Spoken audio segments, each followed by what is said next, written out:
For 4 years, Alison and I, Jack, have been enjoying our marital journey. We're both in our 20s, savoring the joy of our union. We're both gainfully employed and have plans for the future. I'm working diligently to secure a promotion to vice president, investing all my energy and effort. Alison, who works as a seamstress in a local factory, has been squirreling away her earnings for a house deposit. We anticipate that in about 6 months, we'll have enough to buy a property. Once I secure my promotion, we should be able to manage on my income alone, freeing Alison to leave her job and start our family. She has a deep love for children and longs to become a mother. She understands the need for financial security, but if she had her way, she wouldn't be concerned about it. On a Friday in early April, I woke up at the crack of dawn for work. It was a pivotal day in my career progression as I was scheduled to present a new product we'd been working on. 3 teams were vying for the vice president position, and the team with the best presentation would clinch it. We'd prepared extensively, and our slot was at 10:00 am. When I came out of the bathroom, Alison was already awake. She wished me success with the presentation and asked me to return home early. She had plans to celebrate and something to discuss. I knew I'd be exhausted after the presentation and might find it tough to leave early. But Alison was always accommodating of my erratic hours and the accompanying stress. I owed her a great deal and looked forward to a delightful evening. The presentation was successful and a couple of senior board members congratulated me, suggesting that victory was within reach. When I arrived home around 5:30 p.m., I was in a buoyant mood. As I climbed the stairs, I saw Alison, all dolled up and ready to go out. I whistled at her and asked where we were off to. With a captivating smile, she said we were dining at a new French restaurant. She felt that I deserved a treat for my hard work towards securing our future. I'm more of a burger and fries guy. But if Alison wanted a fancy dinner, I was game. She had planned a romantic evening, and I was all in. I went to freshen up and change. I thought I heard Alison talking, but I dismissed it. The restaurant, complete with ample parking, was located just off Castle Street. It was a quaint spot known for its fantastic food. I had eaten there about a month ago for a business meeting and was looking forward to a more intimate occasion. Upon arrival, there were just 2 other couples. We were led to a secluded corner at the back. We chatted about the presentation and its outcome. We ordered our starters and main dishes. As the waiter left our table, I spotted an odd couple entering. They bypassed the waiter and seated themselves. The man seemed vaguely familiar, but I couldn't quite identify him.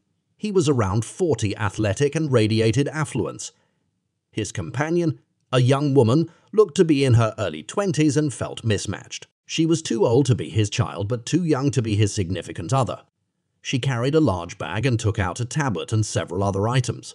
She then approached one of the other couples, had a short conversation, jotted down some notes on her tablet, and went back to her table. By this time, the man was conversing with the waiter as if they were old acquaintances.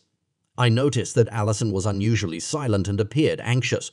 Her phone was on the table, a clear violation of our no phones at dinner rule. Something was off. The young woman continued her routine of visiting other tables, chatting, taking notes, and then departing. The man stayed put, conversing with the waiter, but not placing any orders. I could tell that Alison was preoccupied with something. The young woman came over to our table and introduced herself as Judy, a college student majoring in psychology and ethics. She was conducting a survey for her senior thesis and asked if we would be willing to participate. I declined, explaining that we were celebrating a special occasion and didn't want any interruptions. I suggested she could leave her contact details and we could reach out at a more convenient time. She looked utterly perplexed, as if she hadn't anticipated a refusal. Alison quickly intervened, insisting that we could spare a minute to assist Judy. This was out of character for Alison, who typically dislikes such disruptions. I tried to decline again, but Alison was adamant. I sighed deeply as Judy posed her first question. Had we watched the film Indecent Proposal? I responded in the negative, but Alison said we were familiar with the storyline. My irritation with Judy was escalating, and when I glanced at the man she came with, I noticed he was now observing our table, something he hadn't done with the other tables. Judy asked me, "Jack, may I address you as Jack? What are your thoughts on this proposal and its implications for marriage?" I retorted that I doubted she was genuinely interested in my perspective, but that such a proposal, if accepted by my wife, would result in an immediate divorce. Alison looked taken aback, but Judy remained unfazed. She persisted, asking if I believed I had the right to dictate my wife's decisions by denying her such opportunities. I laughed and replied, "My answer doesn't suggest that I'd interfere if she accepted the offer. Rather, while she's away, I'd be at home dividing our bank accounts, packing my belongings, and initiating divorce proceedings." Judy then asked if a $2 million offer would sway my decision, especially if the agreement stipulated that I wouldn't receive a single penny if I divorced her. I stared Judy in the eyes and said, "I earn enough to live comfortably. I don't need to gain from selling my wife. If she agreed to such a proposition, I'd reject the money during the divorce. Ill-gotten wealth doesn't bring joy. So no, this proposal won't alter my course of action. Now, I need to visit the restroom and cancel our order. You've spoiled my appetite and I've lost interest in eating. Alison, be prepared to leave when I get back." I rose from my seat and made my way to the restrooms, pausing at the waiter's station to cancel our reservation. I expressed that the individuals they had allowed in had spoiled our dining experience and that we no longer wished to dine there. The waiter informed me that the man accompanying Judy was covering our meal as a gesture of gratitude for participating in the survey. Puzzled, I turned and proceeded to the restroom. I had an ominous feeling and was certain something else was about to unfold. From my previous visits to the restaurant, I knew I could station myself behind the restroom and observe inconspicuously. I saw my wife busily typing on her phone while the man with Judy was doing the same. It was apparent they were communicating with each other. I returned to our table and inquired from Alison about the identity of the man with Judy. She glanced around and stated she didn't know, but he had just settled our bill. I pointed out that they seemed to be exchanging messages, and she stammered that he was merely being courteous after Judy had disrupted our meal. I declared that I was in a foul mood, had lost my appetite, and that it was time for us to depart. Concerned, Alison proposed that we couldn't afford to be that impolite, and that we should remain. She then excused herself to visit the restroom. As she departed, I noticed her casting a glance at the man. Judy approached me, sat down, and placed her hand on the table next to mine, posing one more question concerning the sum I would deem acceptable. I chuckled, put my hand on hers, and responded, "Whether it's $20 or $2 million in me furos, the principle stays the same." No amount would sway my decision. I then began to squeeze her hand, inflicting discomfort. She pleaded for me to cease, but I declined until she responded to my query. I was on the verge of fracturing one of her fingers, but I didn't release my grip. She threatened to scream, but I grinned and stated she wouldn't because something was amiss and she wouldn't want the inconvenience of involving law enforcement. I asked her about the man's identity, and when she attempted to yank her hand away, I tightened my grip again. This time her fingers snapped under the pressure, and she started to weep. I maintained my hold on Judy's hand until a man approached. I cautioned him to keep his distance or risk the same fate as Judy's fingers. My wife Alison joined us, inquiring about what was transpiring. I grinned and responded, "That's exactly what I'm attempting to ascertain, Alison." I advised Judy to answer my question if she desired to preserve her hand. Tearfully, she disclosed the man's identity as Simon Armitage, Jr. I released her hand and warned her to steer clear of me. Upon hearing the name, I recognized him. Simon Armitage was the proprietor of the factory where Alison was employed, and this was his eldest son. I had encountered him at several events, but he was an ineffectual individual who only managed the factory due to his father. He had a reputation as a philanderer, particularly preying on married women, which he believed enhanced his self-esteem. Alison took a seat and elaborated that Simon had proposed a sum of $2 million if she spent the weekend with him. She had consented, thinking the money would secure our future, allowing us to purchase a house in full, set up college funds for our future children, and commence trying for a baby right away, rather than waiting for my promotion. I gazed at the table in silence. When I asked if she had accepted, she confirmed she had, just as Simon Armitage Jr. joined us. He began to detail his proposal, assuring to transfer the funds into our shared account once Alison verified I was still at home. If I departed, he would open an account for Alison that I couldn't access. I gazed at Alison, but spoke to Simon, declining his proposition and asserting that if Alison opted to demean herself, I wouldn't require her or the money. I would depart, and if she wasn't in the car, I would gather my belongings and leave before her return. I informed Alison it was time to make her decision. Resolute, Alison told me she desired a child now, not in 2 years, and that this offer granted us that chance. I chuckled, which appeared to unnerve her. I expressed that this incident had shattered my trust in her to such a degree that even if she departed with me now, we would necessitate years of therapy. If she accompanied Simon, I would never lay a hand on her again. I rose, laid my napkin on the meal, and declared that I was exiting. It was time for Alison to choose. As I strode out, Simon tried to stand, but I shoved him back into his seat, observing as he toppled backward. I continued walking, disregarding the waiter who attempted to intercept me. I simply lifted my hand, signaling him to move aside, and he complied. I could hear Alison shouting my name as I left the restaurant. I calmly approached my car, entered, and took several deep breaths to alleviate the tension. Only then did I ignite the engine. I drove slowly past the restaurant, noticing Alison remained there before accelerating and heading home. Upon arriving home, I robotically commenced packing. I filled numerous suitcases and black bags with my clothing and personal care items. In the midst of packing, the phone rang. It was Alison. She apologized for the way things had transpired, but insisted the offer was too advantageous to decline. She intended to deactivate her phone and reconnect on Sunday evening. I remained silent, merely listening.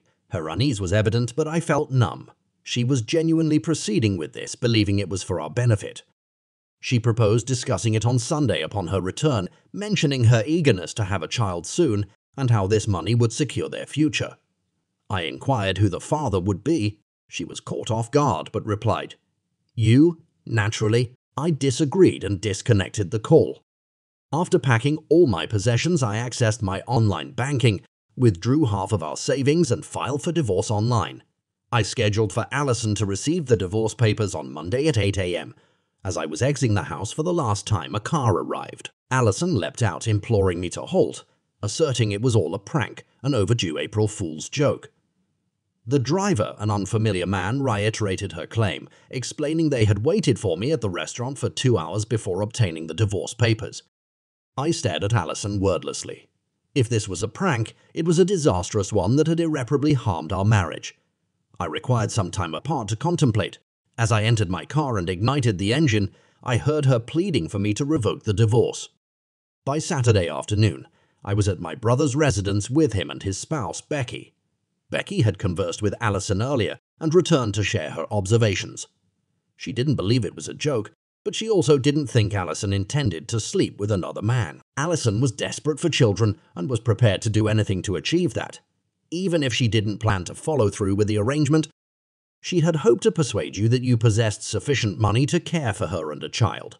Then she could argue that if you had enough money, there was no reason to I sat there, contemplating the situation and weighing the consequences of accepting or rejecting the offer. The thought of receiving $2 million enticing, but the cost of my wife spending a weekend with Simon Armitage Jr. was unbearable. I clenched my fists and took a deep breath, trying to remain calm. Finally, I looked at Alison and said, "No amount of money is worth sacrificing our love and trust for each other. I can't believe you even considered this." I turned to Simon and continued, "You can keep your money. We'll find our own way to achieve our dreams without compromising our relationship." Alison's eyes filled with tears as she realized the gravity of her decision. She reached for my hand and whispered, "You're right. I'm so sorry. I don't know what I was thinking." Simon, clearly annoyed by my refusal, scoffed and said, "You'll regret this. You could have had everything you ever wanted." He stood up and motioned for Judy to follow him as they left the restaurant. Alison and I sat in silence for a moment, processing the events that had just transpired. We knew our relationship had been tested, but we also realized that our love and commitment to each other were stronger than any temptation. We decided to leave the restaurant and go for a walk, hand in hand, discussing our future and reaffirming our love for each other.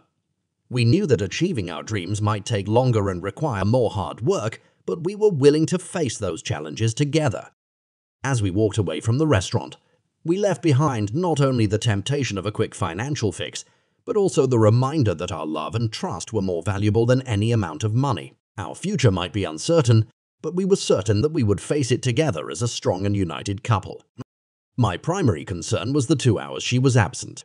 If it was truly a joke or a strategy to demonstrate the challenges of parenthood, she would have come back immediately. The fact that she didn't suggest she had something to discuss with Simon, I didn't buy into the notion that Simon was more attracted to me. I decided to move forward with the divorce. A month had passed since the incident. With Simon's assistance, Alison procured a lawyer, and the court-mandated 12 counseling sessions spread over 4 weeks. The counselor, a young woman, reminded me of my first-grade teacher when I struggled to learn the alphabet. Alison laid out her plan and how Simon was a part of it. Funnily enough, Judy was a psychology student studying men's responses to high-stress situations. I was her research subject. After Alison finished, the counselor turned to me and questioned why I was insistent on a divorce when my wife evidently needed me. I looked the counselor in the eyes and voiced my skepticism about their story. There was a 2-hour void in Alison's account, ample time to book a room, engage in sexual activity. I emphasized that Alison never addressed those 2 hours, offered no explanation or proof. What transpired in that time was the real narrative of that night. The counselor insisted I needed to let go of this so we could mend our marriage. I held my ground, asserting her role was to evaluate whether our marriage could be saved, not persuade me to remain in a marriage I wanted out of. If Alison couldn't substantiate that nothing occurred in those 2 hours, I would leave. The counselor reported me to the judge for being uncooperative, and 2 days later, I was back in court. The judge questioned my refusal to cooperate with the counselor. I proposed he listen to the recording of the initial session. The counselor had advised me to overlook Alison's actions, but it wasn't her place to sermonize. I needed to know the truth about that night, but both my wife and the counselor were attempting to conceal it. Cooperation is reciprocal. If they decline to answer my queries, I can't comply with their demand to forgive my wife because I'm in the dark about her actions. The judge asked what I wanted to know. I underscored the 2-hour lapse in her timeline that she refused to address. I wanted to know what transpired then, but both my wife and the counselor insisted I didn't need to know. I stand before you today because the counselor believes my persistent questioning is uncooperative. I started. The judge, who bore a striking resemblance to a classic movie star, stroked his chin and responded, "You have every right to know. Please." I asked my consultant to testify. My wife's lawyer, who was there with the consultant, protested, "Your Honor, she is not a party to this case. She has her own duties. She simply wants Mr. Samuels to stop being difficult. Her testimony won't help this case." The judge was visibly annoyed by this and retorted, "This lawsuit was instigated by your client and her consultant, alleging that Mr. Samuels is being uncooperative. It appears to me that Mrs. Samuels is the one refusing to cooperate, and the consultant is supporting her. She either testifies or I stop the counseling and grant the divorce. What's your decision?" Following a heated argument, the consultant hesitantly consented to testify. After taking the oath, the judge asked her, "Are you aware of what happened during those 2 hours?" She remained quiet until the judge reminded her of her duty to respond. In a nearly inaudible voice, she admitted, "Yes, I know." The judge encouraged her to reveal the specifics. Mrs. Samuels and Mr. Armitage went to a nearby bar where they discussed their situation and future plans. Mrs. Samuels thought that Mr. Armitage's proposition was the fastest way to achieve the large family she longed for. She anticipated Mr. Samuels to come back and find her, but when he sent the divorce notice, she panicked. Now she recognizes her error and wants to move forward. As her consultant, my job is to communicate to Mr. Samuels that it was only a suggestion. The judge laughed. "Your purpose here isn't to coerce Mr. Samuels into complying with her wish. You're here to assess whether their marriage can be saved." The consultant interposed, "But if he can disregard the proposal and accept its rejection, then the marriage will endure." The judge, peering over his glasses, replied, "Consultant, I'm discontinuing these sessions. You're not acting impartially. Mr. Samuels, what do you request from this hearing?" My lawyer stood up. "My client seeks a divorce." Alison's attorney objected, "Your Honor, you cannot cease the hearing on this ground. It must proceed. My client desires the marriage to persist." The judge responded, "If you had been fair, I would have concurred. However, you've transformed this consultation into a mockery by concealing vital information from Mr. Samuels. I grant a divorce. Later, I discovered Alison weeping on my doorstep. Why, Jack? I only wanted a large family. I answered, you deceived me. You knew the proposal was inadmissible, yet you attempted to impose it. I can't be with someone who would do that to me. Leave, take your $2 million, and find someone else to provide you with your children. I can't be with a woman who believes that's acceptable. Farewell, Alison. I stepped out into a new world, unsure of what the future would bring. Subscribe to our channel to ensure you don't miss the next story, which promises to be even more captivating.